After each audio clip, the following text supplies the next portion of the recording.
నమస్తే, welcome to citizens pulse. నేను మీ రాజేష్.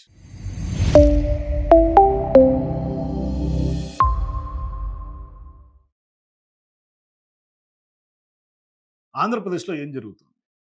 ఎందుకంటే వరుస దాడులు జరుగుతుంది. అంబటి రాంబాబు ఎవరైతే మాజీ మంత్రి వైఎస్ఆర్‌సీపీ నాయకులు ఉన్నారో ఆయన ఇంటి మీద దాడి జరిగింది. ఆయన్ని అరెస్ట్ చేశారు. ఆయన కూడా ఈ అంబటి రాంబాబు గారి వ్యవహారంలో ఏం జరుగుతుంది అనేది కొంత మనం సునిశ్చితంగా మాట్లాడాల్సినటువంటి అవసరం ఉంది. ఎందుకంటే ఆయన అత్యుత్సాహంగా, ఓవర్ యాక్షన్‌గా అటువంటి పదజాలము ముఖ్యమంత్రి మీద మాట్లాడటం ముమ్మాటికి తప్పు. అది ఎవరైనా తప్పే.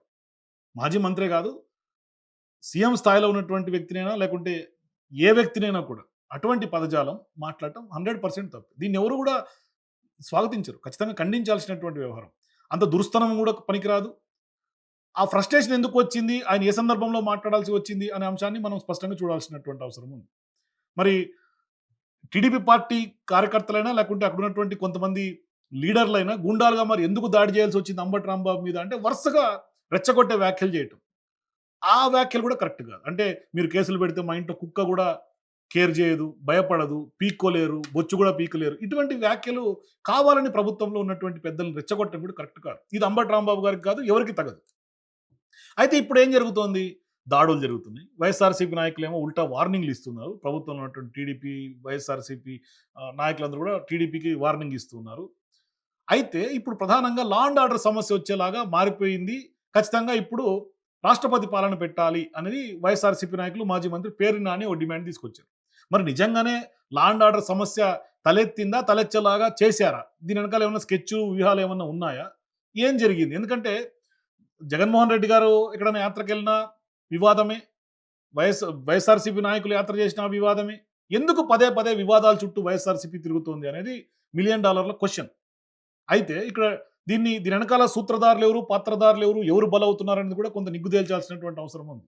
అయితే ఇప్పుడు మనం దీన్ని రాజకీయంగా మాట్లాడుకుంటే అంటే లోతులకు వెళ్ళే ముందు రాజకీయంగా మనం దీన్ని ఒకసారి మాట్లాడుకుంటే వైఎస్ఆర్‌సీపీ, టీడీపీ.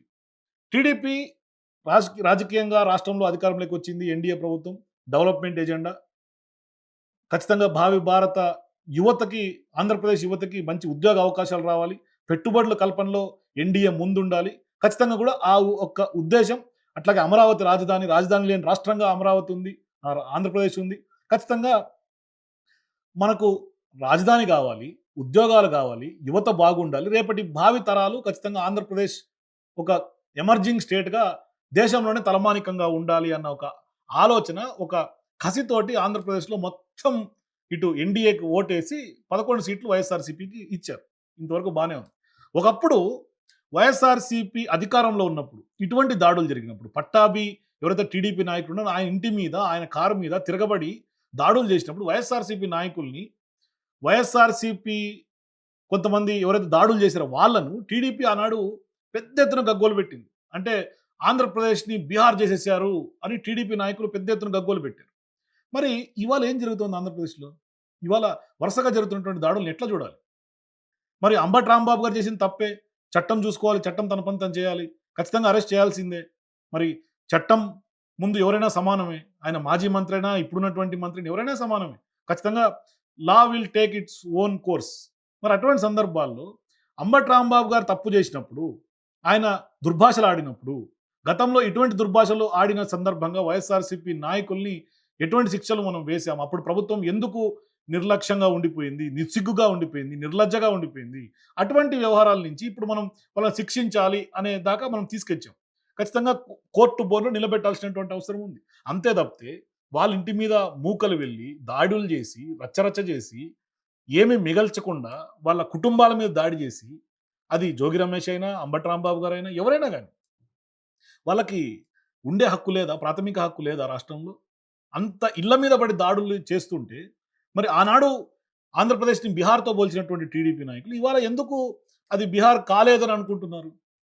మరి ఆ రోజు ప్రభుత్వం ఏ ఎజెండాతో ప్రభుత్వంలోకి వచ్చిందో, ఆ ఎజెండా ఏమైపోయింది? ఎందుకు ఇటువంటి దాడుల్ని టీడీపీ ప్రోత్సహిస్తోంది? ఒకప్పుడు ఫ్యాక్షనిజాన్ని అంతమొందించినటువంటి టీడీపీ పార్టీ ఇవాళ ఎందుకు ఇటువంటి దాడుల్ని ప్రోత్సహిస్తోంది? అనేది దీనికి అసలు ఆన్సరే దొరకట్ల నాకు ఎతుకుతుంటే 2 రోజులుగా. అంటే మరి దాడులు అంటే ఎందుకు ప్రోత్సహిస్తోంది అనటానికి నేను ఎందుకు చెప్తున్నానంటే, ఆ దాడులు చేసినటువంటి వాళ్ళ మీద ఎన్ని కేసులు పెట్టారు ఇప్పుడు దాకా ఎక్కడ మనకి ఆనవాళ్ళు లేవు. మరి వాళ్ళని గుర్తించి కేసులు పెట్టాలి కదా! గతంలో కాకినాడలో కాపుకు సంబంధించినటువంటి రిజర్వేషన్ పోరాటం జరిగితే, ఆనాడు రైళ్లు తగలబెడితే పెద్ద ఎత్తున కేసులు పెట్టారు గదా! మరి ఇవాళ ఎందుకు ప్రైవేటు ఆస్తుల మీద దాడులు జరుగుతుంటే కేసులు పెట్టలేకపోతుంది? మరి ఎందుకు లా అండ్ ఆర్డర్ సమస్య దాకా ఎందుకెళ్తుంది? పోలీసు వ్యవస్థ ఏమైంది? పోలీసుల ముందే దాడులు జరుగుతున్నాయి గదా! మరి చంద్రబాబు నాయుడు గారు ఎంత సీరియస్ అడ్మినిస్ట్రేటర్ ఆయన. అటువంటి ఆయన ఇవాళ ఎందుకు ఇవన్నీ చూస్తూ ఉండిపోతున్నారో నాకైతే అర్థం కావట్లేదు. అంటే ఒక మంచి ప్రభుత్వం, మంచి పరిపాలన, మన పిల్లలు బాగుండాలి, రాష్ట్రం బాగుండాలి. ఇవన్నీ చాలా హోప్స్ తోటి ఎన్‌డీఏ ప్రభుత్వాన్ని తీసుకొచ్చినటువంటి పరిస్థితి ఆంధ్రప్రదేశ్‌లో. మరి అటువంటి హోప్స్ ఇవాళ ఏమైంది? మరి ఆ వైఎస్ఆర్‌సీపీ నాయకులు చేసినటువంటి పని ఇవాళ టీడీపీ నాయకులో, టీడీపీ కార్యకర్తలో లేకుంటే ఇంకోరెవరన్నా రాష్ట్రంలో మనమేమి టీడీపీకి కూడా ఆపాదించట్లేదు. దీన్ని రాజకీయంగా చూడాల్సినటువంటి అవసరం లేదు. అక్కడ ఎవరైతే దాడి చేశారో వాళ్ళు. అటువంటి దాడులు జరుగుతూ ఉంటే ఏం జరుగుతోంది? ఎందుకు అటువంటి దాడులు జరుగుతున్నాయి? ఇది అందరూ కూడా ఖచ్చితంగా సెల్ఫ్ ఇంట్రాస్పెక్ట్ చేసుకోవాల్సినటువంటి అవసరం ఉంది. ఖచ్చితంగా ఆంధ్రప్రదేశ్‌లో ఇప్పుడు నిజంగానే రాష్ట్రపతి పాలన పేరునాని డిమాండ్ చేసినటువంటి అవసరమా అంటే ఇదంతా మళ్ళీ ఇదొక కొత్త చర్చ. కానీ నాకు తెలిసి అంత లా అండ్ ఆర్డర్ సమస్య తలెత్తేంత రాష్ట్రపతి పాలన విధించేంత సినిమా అయితే లేదు గానీ, బట్ కొంత ఈ దాడులనైతే మాత్రం ఖచ్చితంగా అరికట్టాల్సినటువంటి అవసరం ఉంది. అది ఎవరైనా కూడా. మరి ఆనాడు వాదించినటువంటి వాదన, ఈరోజు చేస్తున్నటువంటి ప్రభుత్వంలో ఉన్నటువంటి పెద్దలు చేస్తున్నటువంటి తీరు కొంత ప్రజల్లో కూడా ఒక రకమైనటువంటి విమర్శ ఎదుర్కొనే అవకాశం ఉంటుంది.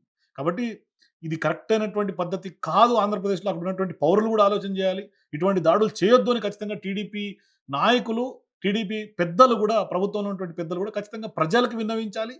పార్టీలకు విన్నవించాలి. అందరిని కట్టడి చేయాల్సినటువంటి అవసరం అయితే స్పష్టంగా ఉంది. అది ఏ పార్టీ చేసినా కరెక్ట్ కాదు.